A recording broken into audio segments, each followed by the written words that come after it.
Buenos días a todos. Esta es la primera clase del curso Bases Biológicas de la Nutrición Humana, perteneciente al Departamento de Nutrición Básica. El curso dará comienzo con una clase de histología que abarcará los contenidos de generalidades de la célula. Mi nombre es Gabriela Marín y soy la docente de histología que los va a acompañar en todas las clases de histología durante este curso. En el siglo XVII, Robert Hooke, observando una sección de corcho a través de un microscopio, identificó que la estructura del corcho estaba diseñada o mantenía una estructura ordenada bien de celdas y definió esa unidad ordenada de estructuras como la célula. Recién en el siglo XIX, Matthias Schleiden y Theodor Schwann enunciaron la teoría celular, ¿tá? Diciendo que todos los organismos vivos están compuestos por células y que la célula, por lo tanto, es la unidad básica de la vida. Según esta teoría celular, que tiene cuatro grandes enunciados, todos los organismos vivientes están compuestos por una o más células. La célula es la unidad básica de la estructura y función de los organismos vivientes. Todas las células se originan a partir de células preexistentes. Esta fue una observación del científico Virchow. Y todas las células contienen información. Esta información es hereditaria y se transfiere de una generación a la otra. Con respecto a los organismos vivos, los podemos clasificar en 5 reinos, como los organismos vegetales, animales, el reino fungi, protista y monera. Y además, estos 5 reinos se pueden clasificar en individuos que presentan células procariotas o eucariotas, así como individuos unicelulares o multicelulares. Aquellos individuos unicelulares son los que están integrados por una única célula, mientras que los organismos multicelulares tienen al menos 2 células.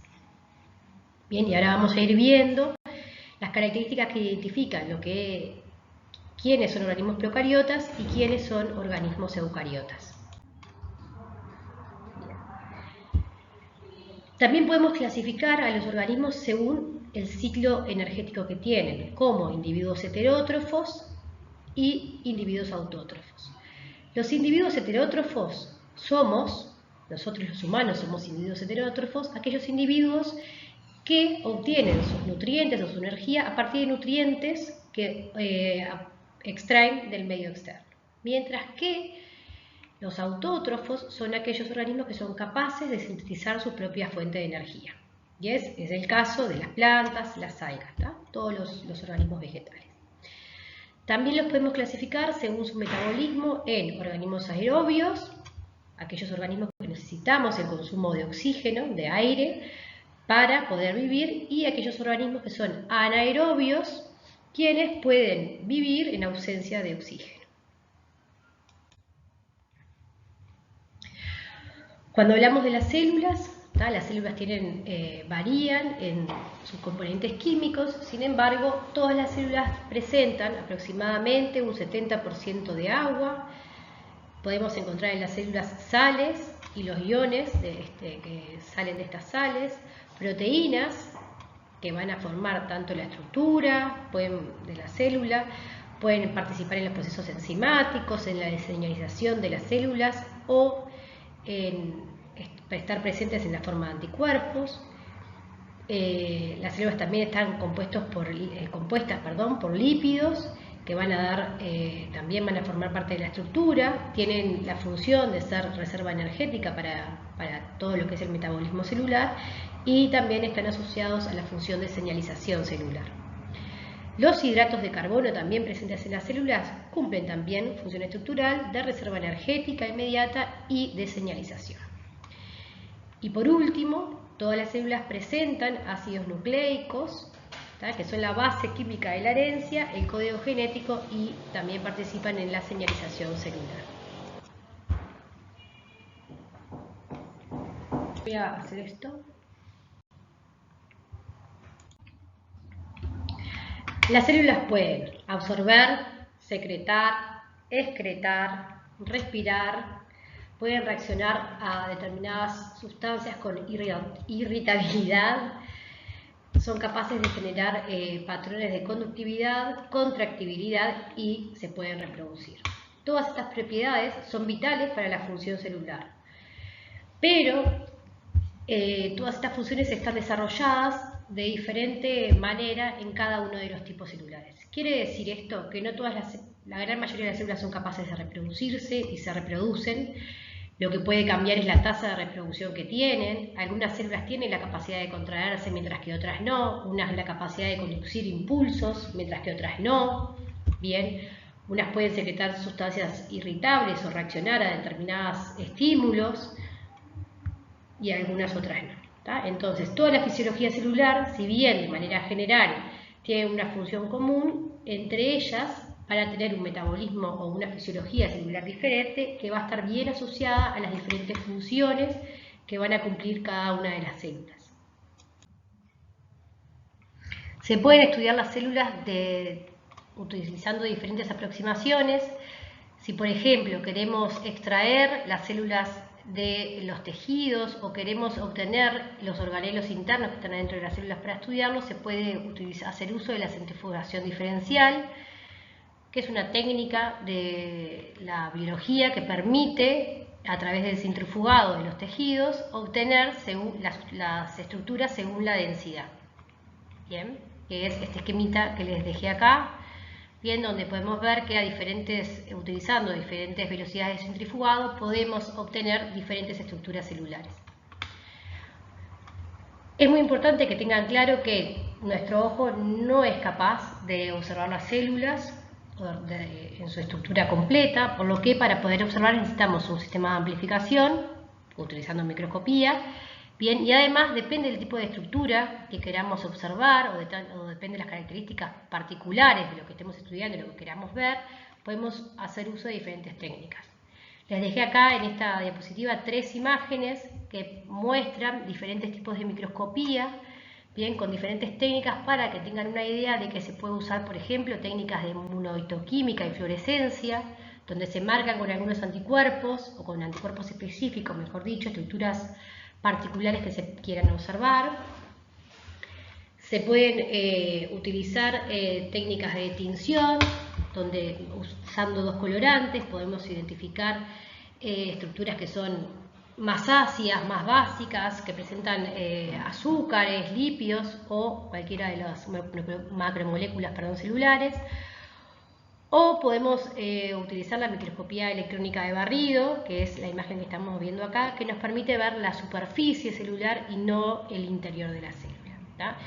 Depende lo que queramos estudiar, cuál es la técnica más apropiada para hacer este estudio. Además podemos estudiar las células en vivo, o sea, las células vivas en el momento en el que están cumpliendo sus funciones.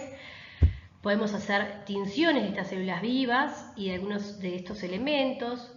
Se pueden filmar poniendo cámaras de video en los microscopios, lo que permite ver cómo son algunos procesos celulares. Podemos hacer también la micromanipulación mecánica, que permite escindir o diseccionar algún sector específico de la célula. Yo les dejé acá lo que están viendo acá en la imagen en el video, en realidad de la izquierda, es una microcinematografía donde pueden ver cómo, posterior a la fecundación, el ovocito, una vez que se unen el ovocito y el espermatozoide, comienzan los procesos de división celular. Bien, acá vemos la fusión de los dos pronúcleos.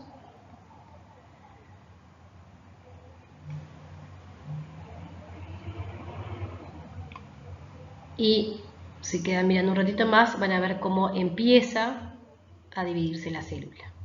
Bien, esto es un pequeño fragmento para que vean cómo se puede grabar a través de un microscopio para ver cómo suceden algunos procesos. En el video del medio están viendo una fecundación in vitro, bien, o sea, una micromanipulación mecánica que también nos va a permitir observar algunas estructuras celulares como el ovocito, bien, y hacer una manipulación celular. Bien, entonces las células, lo importante de esto es que tengan claro que las células se pueden estudiar de diferentes maneras y utilizando diferentes abordajes. Incluso podemos manipular la función. Bien. A lo largo del curso no vamos a trabajar tanto, no vamos a ver tanta microcinematografía o manipulación celular, pero vamos a ver que a lo largo de todas las clases siempre, en la mayoría, vamos a tener lo que son las técnicas de histoquímica, bien, que son tinciones de células que están fijadas, o sea, no son células que están en vivo, son células que han sido fijadas, o sea, que ya no están cumpliendo funciones celulares, están muertas. Bien, y de las técnicas inmunohistoquímicas, la que vamos a ver con más frecuencia y que probablemente ya conozcan desde los estudios de secundaria, son las técnicas acidófilas y basófilas. Es la utilización de colorantes que son ácidos y colorantes que son básicos, como por ejemplo la adenosina y la hematoxilina, bien, que tienen afinidad por los colorantes ácidos, afinidad por elementos básicos de la célula, y los colorantes básicos, afinidad por elementos ácidos. Bien, entonces de esta forma van a poder observar aquellas estructuras que tienen características más básicas, como por ejemplo los núcleos celulares, que adentro tienen ácidos nucleicos y por lo tanto son ácidos, teñidos de coloración violeta o violácea, que es el resultado de haber sido embebidos en hematoxilina, y algunas otras estructuras más acidófilas como los citoplasmas. Bien, de esa forma podemos diferenciar como la estructura celular y algunos elementos o la composición en base a la acidez o la basicidad de los elementos. Muy bien. Después también existen otras técnicas que también son de histoquímica, que permiten, por ejemplo, identificar algunos grupos particulares, como son los grupos aldehído, en el caso es el caso de la técnica del reactivo de Schiff, bien, que nosotros le decimos, vamos a ver que le decimos PAS, bien, que permite identificar azúcares dentro de la célula. Ven que acá lo ven en un color magenta, vamos a decir, estas células que están acá presentan un alto contenido de de hidratos de carbono. ¿tá? O el caso del reactivo de Felgen, que nos permite ver estructuras del núcleo. Bien, y en esta imagen que estamos viendo acá, estamos viendo los núcleos celulares en diferentes procesos de división. Bien, acá vemos los núcleos enteros. Acá estamos teniendo se observan los cromosomas y cómo están organizados en la plata metafásica. Muchos de los términos, los chiquilines que ahora yo estoy hablando, más adelante los van a ir incorporando con más facilidad. Bien. Con respecto a la microscopía, vamos a tener dos tipos de microscopios, el microscopio óptico por un lado y el microscopio electrónico. Y de la misma forma que utilizamos diferentes técnicas para estudiarlo, también utilizamos diferentes tipos de microscopía según lo que queramos observar. Si vamos a observar la célula en su contexto, en tejido, y queremos ver cómo sus relaciones o qué elementos son más ácidos, más básicos, podemos utilizar simplemente, o incluso queremos observar células en vivo, vamos a usar siempre microscopía óptica. Bien. Mientras que si queremos ver la organización subcelular, si queremos ver la periferia celular, bien, vamos a utilizar la microscopía electrónica. Bien. Una cosa bien importante es que siempre que estén observando una célula que está en vivo, para observar esa célula usamos microscopía óptica. Bien. Porque para poder observar los tejidos o las células o las subestructuras celulares en microscopía electrónica, es necesario pasar por todo un proceso de fijación que termina matando a las células, por lo cual los tejidos que observamos siempre en microscopía electrónica pasaron por un proceso previo de fijación. ¿Cuál es la ventaja de utilizar uno y otro? No hay una ventaja verdadera, sino depende qué queramos ver. ¿Sí? Bien importante es que el microscopio óptico no tiene tanta resolución como el microscopio electrónico, entonces si queremos ver estructuras subcelulares o detalles muy finos, sí o sí necesitamos la utilización del microscopio electrónico. Les traje algunas fotitos para que puedan identificar cuándo es microscopía óptica o cuándo es microscopía electrónica. Bien. Las tres imágenes corresponden al mismo elemento, que son los estereocilios que están presentes en el oído interno. En esta imagen de la izquierda lo que están viendo son los estereocilios observados en microscopía óptica. Probablemente esta célula no está fijada, está viva. Bien, y ven que la imagen se ve difusa, pero que pueden observar que en la región apical de una célula tenemos estas estructuras que tienen esta forma, que están reunidas juntas, pero no tenemos una tinción que nos permite identificar los elementos internos o alguna otra característica particular. En este caso se usó solamente microscopía óptica y no hay tratamiento con inmunohistoquímica o alguna técnica de tinción. Miren ahora los tipos de microscopía electrónica. Bien, vamos a tener dos tipos de microscopía electrónica: la microscopía electrónica de transmisión y la microscopía electrónica de barrido. Bien, en la microscopía electrónica de transmisión podemos observar las estructuras subcelulares, o sea, podemos mirar cómo están compuestas las células adentro y asimismo los organelos adentro. Bien, entonces vamos a haber tenido que sí o sí fijar el tejido. Bien, ven que acá ven como si fuera una fotito de un corte. Bien, acá lo ven tridimensional cuando miramos con microscopía óptica, mientras que utilizando la microscopía electrónica de transmisión ven como si fuera una foto. Bien, y si prestan mucha atención a la imagen van a ver que se pueden ver algunos elementos internos de la célula, por ejemplo acá adentro. Acá tenemos la membrana y los estereocilios en un corte. Miren ahora cómo ven la microscopía electrónica de barrido. Ven que ven la superficie celular, no observan, se ve como tridimensional porque lo que se usa es un barrido de la superficie queda ocupada, bien, y podemos ver la tridimensionalidad, pero no podemos observar ningún elemento interno de la célula con esta técnica, salvo que hayamos previamente quebrado la célula y hagamos la microscopía luego de haber accedido al citoplasma celular. En este caso vemos las estereocilias, bien, todo el penacho de estereocilias, podemos ver la tridimensionalidad y ver cómo la membrana celular presenta diferentes estructuras. ¿Sí? Es bien importante que aprendan a reconocer cuándo se utiliza microscopía óptica, cuándo están viendo una microscopía electrónica de transmisión y cuándo están frente a una microscopía electrónica de barrido. Bien, esa es una de las cosas que son bien importantes en la histología, porque les va a saber qué técnicas están usando, también les va a permitir identificar en qué región de la célula están viendo o qué podrían, o suponer qué estructura podrían estar viendo. Bien. Perfecto. Esta imagen simplemente se las dejé para que tengan una idea de que el ojo humano, nosotros somos con nuestros ojos capaces de percibir hasta la presencia de un pelo, pero es prácticamente imposible que podamos visibilizar una célula, salvo que estemos mirando un ovocito, que es una célula enorme y en ese caso sí la podríamos llegar a observar a simple vista. Ya cuando estamos mirando a nivel celular vamos a sí o sí necesitar un microscopio óptico. También podemos mirar algunos elementos más grandes como el pelo o algún pequeño artrópodo utilizando microscopía electrónica. Y sí o sí, para ver estructuras subcélulas y estructuras subcelulares o organismos como las bacterias o los virus, es necesario recurrir al microscopio electrónico. Y por supuesto de ahí, cuanto más pequeño sea, siempre va a tener que ser el microscopio electrónico, como en el caso de que queramos ver los ácidos nucleicos, la estructura de alguna molécula, de algún átomo o más allá. Los átomos y los orbitales electrónicos, las estructuras subatómicas, no se pueden identificar con microscopía electrónica. Podemos llegar a observar hasta algunas pequeñas moléculas como son los ácidos nucleicos, alguna estructura proteica, pero hasta ahí llega la resolución de la microscopía electrónica.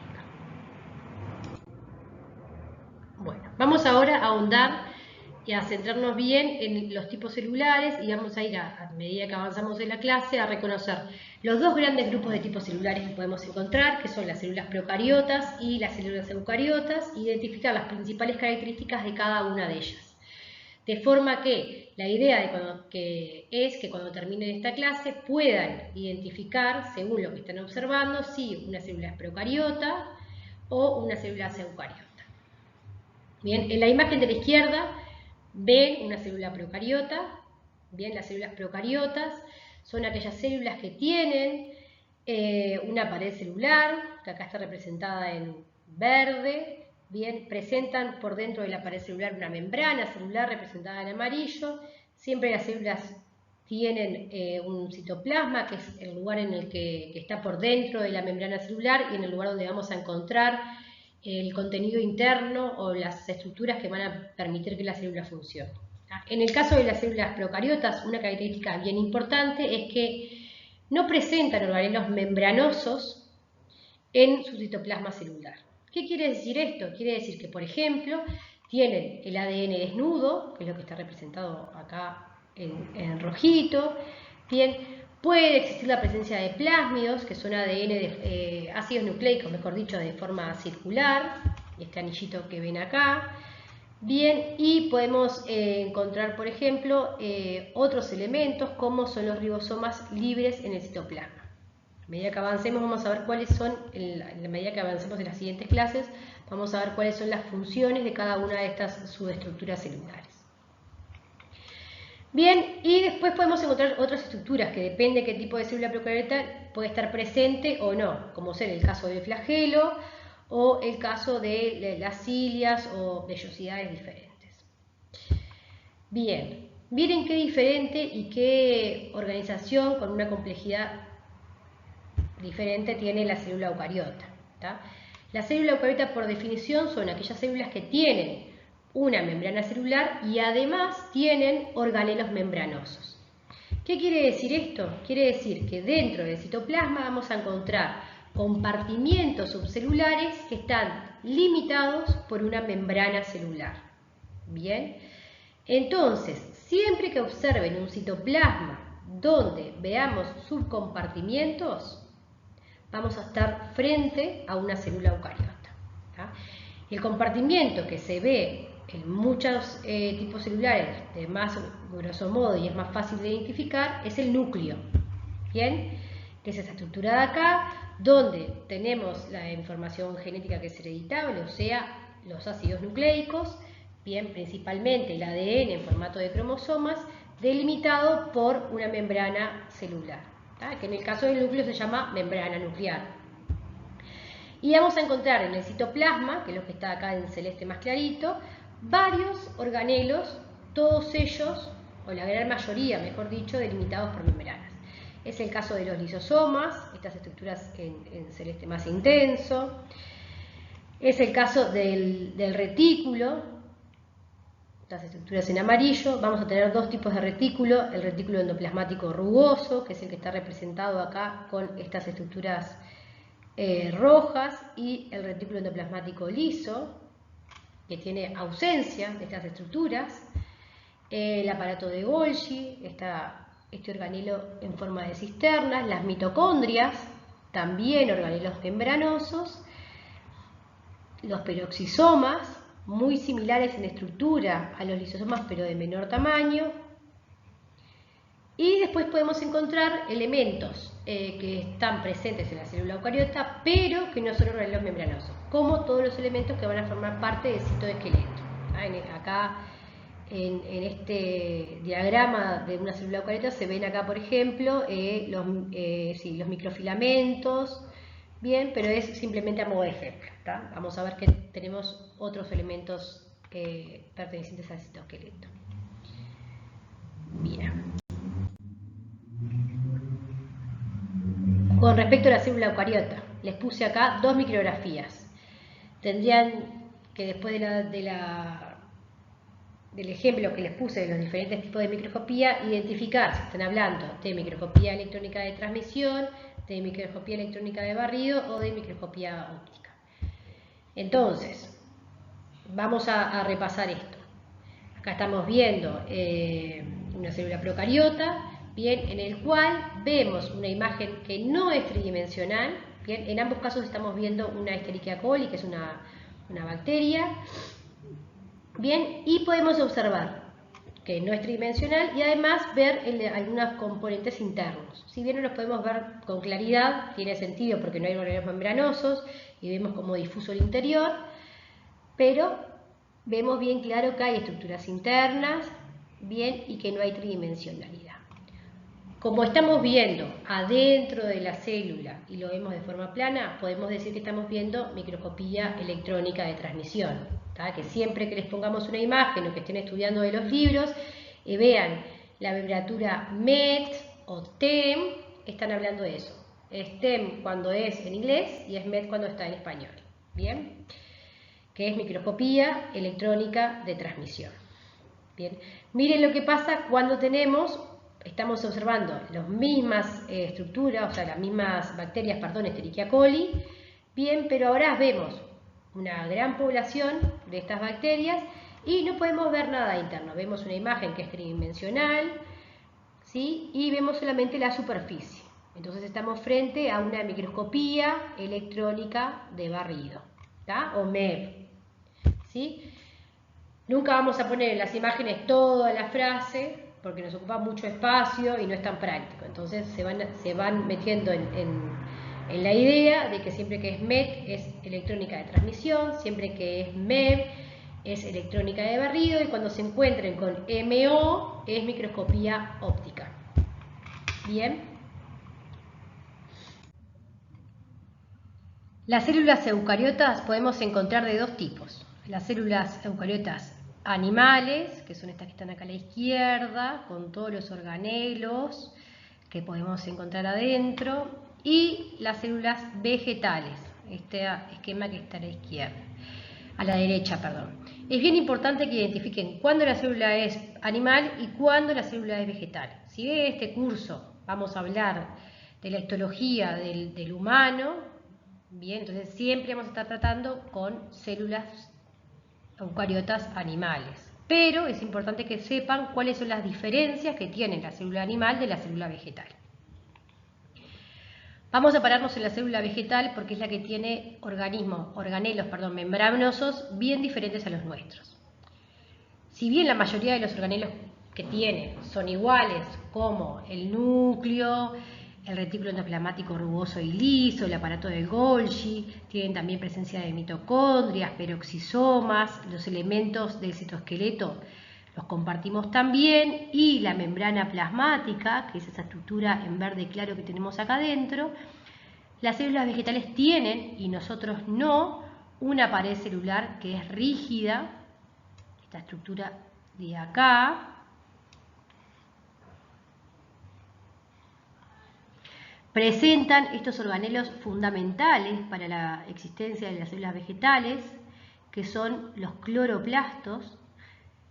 Bien, si recuerdan, las células, lo que hablamos bien al principio de la clase, el reino vegetal se caracteriza por individuos que tienen este tipo celular, pero además son individuos autótrofos, o sea, son individuos que son capaces de sintetizar sus propios nutrientes. Bien, y ese proceso, que es la producción de energía, de nutrientes a partir de elementos del medio externo, es lo que llamamos fotosíntesis, y las células vegetales lo pueden hacer gracias a que tienen cloroplastos en su interior. Si no tienen cloroplastos, no podrían hacer el proceso de la fotosíntesis y por lo tanto no podrían ser capaces de fabricar su propio alimento. Por lo tanto, nosotros no vamos a encontrar nunca en una célula animal clásica cloroplastos. Bien. Y otra diferencia bien importante, además de la ausencia, en el caso de la célula animal, de la pared celular, es que si bien tanto en la célula animal como en la célula vegetal podemos encontrar vacuolas de diferentes tamaños, las células vegetales se caracterizan por presentar una gran vacuola central que está llena de agua, bien, y que ocupa gran parte del citoplasma. ¿Sí? Vieron que nosotros acá tenemos, refiero a las células animales, tenemos el ejemplo de que podemos tener vacuolas, bien, pero estas vacuolas no ocupan gran superficie del citoplasma. Bien. Básicamente esas son como las grandes diferencias, la presencia de pared celular, de una gran vacuola central y de organelos membranosos llamados cloroplastos, que están presentes en las células vegetales pero ausentes en las células animales. Bien. Vamos a centrarnos en la célula eucariota animal, que es la que vamos a ver a lo largo de todo el curso. Bien, la célula eucariota animal tiene una membrana plasmática, bien, un núcleo delimitado por una membrana celular, bien, que le llamamos membrana nuclear, y en el citoplasma podemos encontrar varios organelos membranosos o no. Bien. Los organelos membranosos, que los vamos a ver más adelante en una clase específicamente, su función y cómo están formados, son el aparato de Golgi, el retículo endoplasmático, el lisoide rugoso, el lisosoma, la mitocondria, los peroxisomas. Bien. Después además podemos encontrar en el citoplasma estructuras que no son membranosas, como es el caso, por ejemplo, de los ribosomas, que son todas estas que están acá en rojito. Bien, los elementos que forman el citoesqueleto, ya sean los microtúbulos, los microfilamentos o los filamentos intermedios, todos aquellos elementos que forman el citosol. Puede haber en algunos casos inclusiones citoplasmáticas, alguna estructura particular del citoplasma, y bueno, el citoesqueleto, que son los tres filamentos que les dije recién.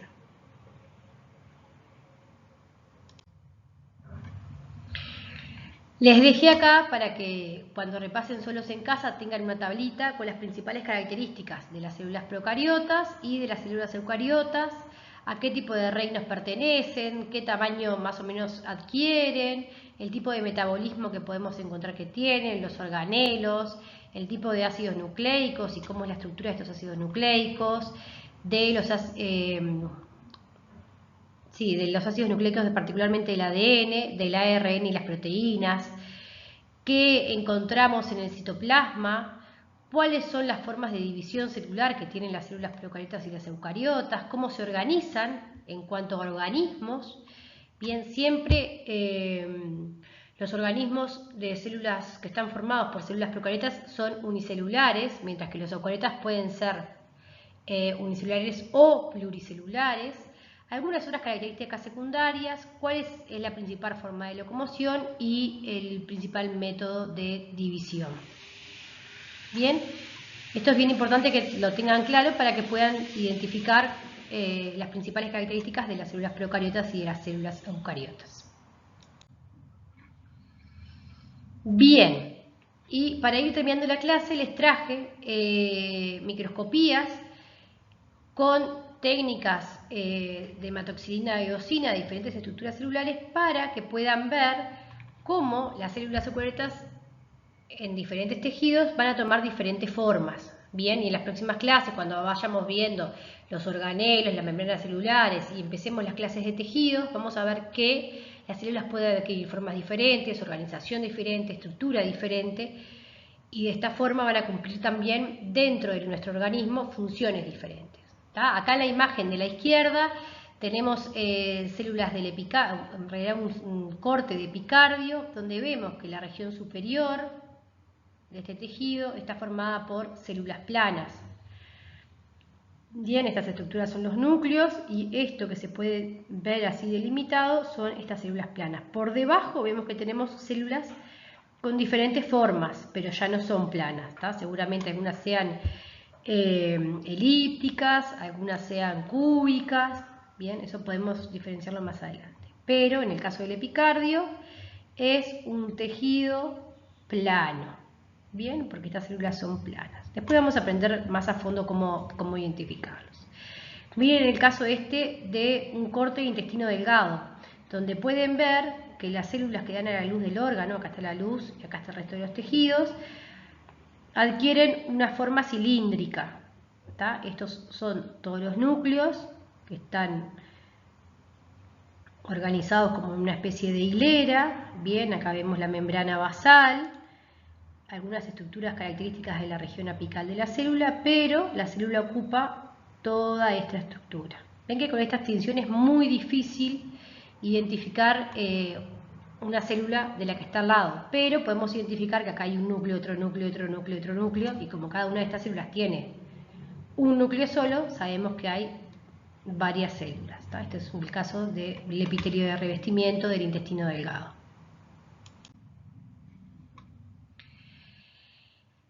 Pueden tener también diferentes morfologías. Les puse acá un músculo estriado esquelético, un corte de músculo estriado, ¿bien? De núcleo. En el caso de las células del músculo estriado esquelético son células multinucleares, o sea, cada una de las células tienen varios núcleos y podemos observar la presencia de muchos núcleos. Bien, esto es un corte transversal. Miren lo que nos pasa acá. ¿Tá? Esto es un frotis de sangre, o sea, sacamos una gotita de sangre, la frotamos en un portaobjetos y la miramos en el microscopio. ¿Qué es lo que estamos viendo? Vemos a grandes rasgos, veo tres tipos celulares, disculpen.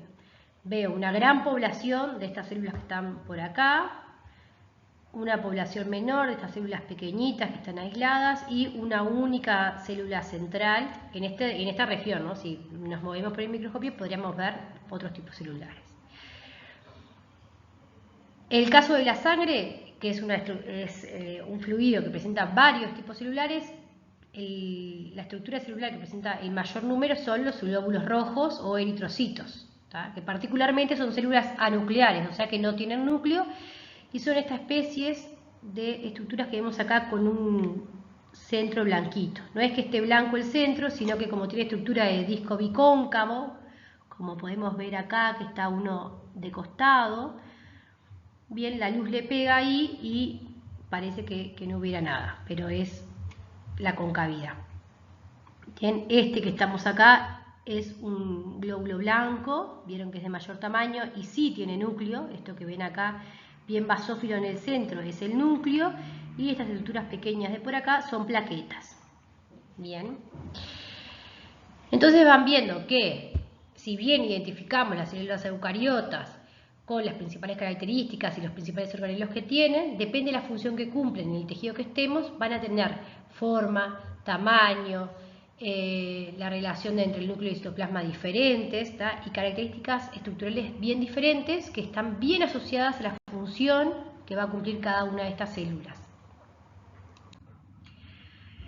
Y para terminar la clase de hoy les dejé acá las referencias bibliográficas. Todas los contenidos de esta clase fueron sacados del libro que yo recomiendo, que me gusta muchísimo para estos temas, de histología, que es el ROS, bien, que lo pueden encontrar en la biblioteca y está subido a la plataforma de facultad. Y el libro Bruce Alberts, que es Biología Molecular de las Células, el nombre, y es bien útil para estudiar toda la primera parte del curso. Es un libro que habla solamente de la célula, entonces van a tener todo un capítulo de citoplasma, todo un capítulo de citoesqueleto y de cada uno de los organelos. Bien, muy bien, hasta luego.